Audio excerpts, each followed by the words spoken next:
Secured मध्ये कृपया चलते समय सावधानी बरतें। PMC तिथे दोन गाड्या अडकल्या. mind the gap। पार्क केले असणार.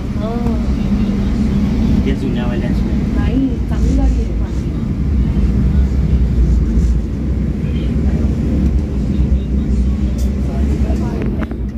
शेवटी तर नवीन कचरा अडकणार तिथं काय आहे तो होऊन जाईल ना. नाही तेच म्हणलं मी, नवीन कचरा अडकणार होता.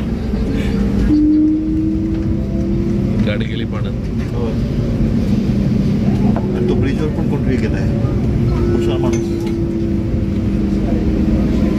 हा कुठला ब्रिज आहे? अरे हा तो कॉर्पोरेशनचा आहे. हा हा ये PMC स्टेशन आहे। दरवाजे शनिवार वाड्याला जातो. डाव्या बाजूने उघडते। यह PMC तो पुढत नाही कधी पण. प्रवास कसा पुढला तो?